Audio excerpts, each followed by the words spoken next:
The items that came back virtually is the soul of the people of Ashanti. Yeah. We are displaying this for you to see that the items that were stolen, looted in 1874, not all of them has returned, but that what we have here still embodies the soul of Ashanti.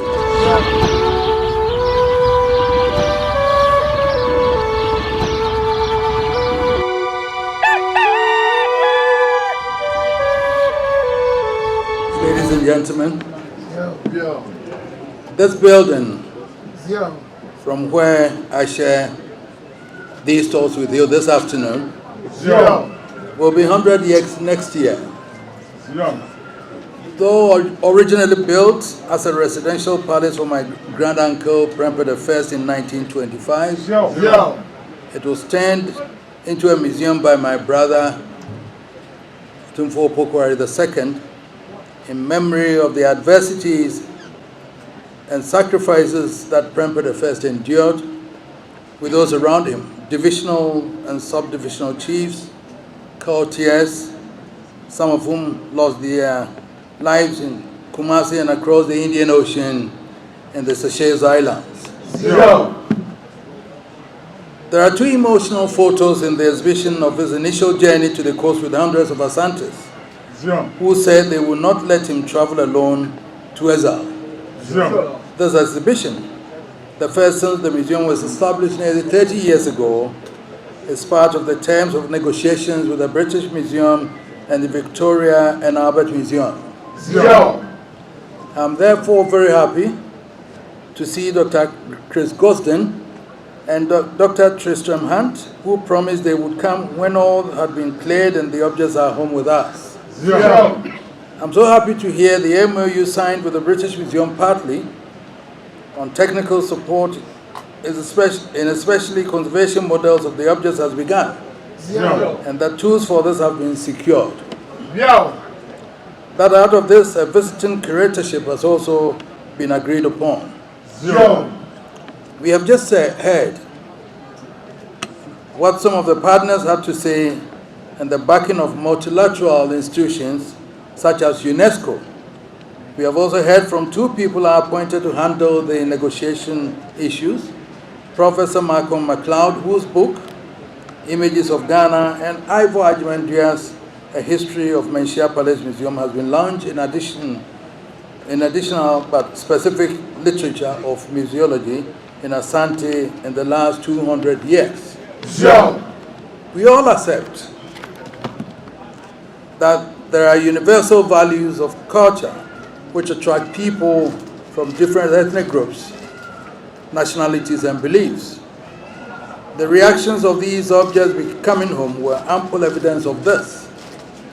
But we must also realize that cultural changes and bereavement are part of human nature, and to that extent, contemporary artistic creations cannot escape from these human preferences, sometimes also generational. Previously, many art historians discarded the idea of African art, yet the black race came with its own forms, whether from Southern Africa or the eastern side of the continent. That denial was not surprising under implantations of external cultures. What was also not surprising was again the denial that art markets and auction houses existed in parts of Africa, including Asante in the 1800s. If these have been proved wrong with research and scholarship, including art histories of the continent now taught in universities, home and abroad, there's a current challenge we all also need to look at. Most of the returned objects in this exhibition were made by Asante royal artisans, or the group we call Jumfo, who still practice their trade and have been doing so since Asante was founded. Many are resident artists. It took time before they were licensed to go commercial and into the open markets. Now the world is an open place and trade and business knows no boundaries. It's the market that determines many of the choices we make and the things we buy. If there's freedom from royal artisans to be liberal from palace impositions and participate in the open markets, It brings some personal wealth or income for families and should absolutely be encouraged. Yeah. There is a reverse side that could be worrying. Markets are markets, and those who invest in African art these days do so and trade in futures. Yeah. There are many galleries springing up in modern African cities, and there are reviews of contemporary African art in major media that include CNN, Bloomsbury, CBS, SABC, of young African artists who have graduated from our schools within the continent and abroad. Yeah. Many of their products are sadly not in African galleries for sale and are easily bought by non-African with interest in them or to be branded and marketed for bigger profits. Yeah. It's the markets. What can we do to save some of the creative energies of especially contemporary artists? Is some of the exhibition objects were taken forcibly at war and sometimes at peace. The ones that are being produced and brought from Africa today are at the dictates of the markets. Yeah. From the LC Palace in France to homes of prime ministers of Europe and middle and upper class individuals. These artworks are precious objects that would be worth millions in the future. Will many Africans have to travel to see these in future? I asked the Manshia Palace Museum to design a project to support traditional art in Ghana. Yeah. We will be collaborating with the KNUST College of Art and some of our partners, including the British Museum, the Victoria and Albert Museum, the British Airways, and IAG Cargo to support this. In 10 years from 2025, it would institute 3 prizes a year in traditional fine arts. The works of major finalists will not only be purchased for the upcoming Contemporary Court Art Museum, so we can help retain some of the creative art products in this country. When I next travel to England in the coming months, I'm told it's in July, I'll be meeting some of these Ghanaian artists, painters, goldsmiths, and see how we can collectively, and working with some of the royal or traditional art groups, do this. Yeah. When the modalities are set up, we will also work with private galleries in the country to at least retain some of the productions. It is not always that we have to solicit for things we can strive and do for ourselves. Yeah. I hope that over the days and the months ahead, you'll find comfort and be inspired by some of the creativities of our forebears.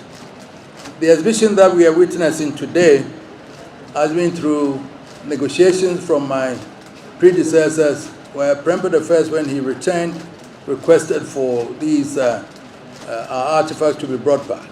Yeah. Prempeh II, my uncle, also broached that idea in 1948. Yeah. My brother, Utumfo Pokware, also came up with this idea again, and then I come here now standing in front of you to also negotiate. Yeah. Then in May, when I traveled, I brought the matter up again with the British Museum, and through that meeting, here we are with all these items being returned to us. Yeah. We thank them very much. It is not the end. I know we still have so much to do, but this is the first phase of it. Yeah. And the agreement is for us to keep it for 3 years and then renew it for another 3 years. Yeah. Interestingly, people were arguing that, but these things are for us, so why are they loaning it to us? Unfortunately, there's a law in Britain, law of antiquity, which even doesn't allow them to move these items out of the country. Yeah. But for the sake that they believed in us and that we went in for negotiations and were able to convince them that we would display that for our people to also see it. The items that came back virtually is the soul of the people of Ashanti. Yeah. We are displaying this for you to see that the items that were stolen, looted in 1874, not all of them has returned, but that what we have here still embodies the soul of Ashanti. Yeah. And I believe within the period that they are being displayed here, you make an effort, everybody, to come in and visit, to see it yourselves, to believe that yes, we have this. Yes, these were created by our own artisans. Yes, we ask ourselves, are we able to do that in this modern day? Yeah. In those days, in 1874, and early on. If we had artisans who have not been to universities being able to create this, why can't we do this now? Zero. So that is also a challenge to our students, that's a challenge to our young people and all that, to be able to be creative enough to be able to design these artists. So the spirit is back here, Zero. and then everybody should please visit. The Mbonkoncio sword is there, the Nchemche is there, everything up there are all being displayed for you to see that, yes, as we said, when they ransacked here, yes, it was true. Yes, they are still keeping our artifact, but we also are happy that they've agreed to return some of these to us for display for our people to see it. So thank you. Let us accept that today is a day for Ashanti. It's a day for the Black African continent, that the spirit that we bore and share is back with us again today. Thank you very much. Shintim Prakubema watia Bruna, Otia Koko, Onwane Krobia, Wimfi, Asante Kotokohene, Krobia Asante Kotokohene, any tear for this one, the book a hinasa, Nessa Asante Meura, and no, Yawakana, no Akadom, no Akambo Brudincha, Sasera Kusrada, or 10 for 10 for your tenant car, na yatin tefro, Upupu Suprempo, Ubu at Bunkomu, Kaka Jametu, Sakatim Popia, Yedi Akono, na Krobia Sante Kotokohene, or some Mebe. Probia Asante Kotokohene na kwa safo okokum kwakun safwa oje ne safwa egu ne safwa so woserebedi aponchina na onto awia so tafrebo so ono woye ohurujempe ye wokana no aka edom Asante Mewura no Kotokohene mo pia ye sumwa Ghana mahadie wahene ba ko pe enetimi bo mahene eno ane Kotokohene enti ne yese ote aman edwa so Asantehene ote amen edwaso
Yebube, the brebe is Yebube. A bay day. Crap, Reko, and Sabe, or Jampu, be a secret, and was what I was saying.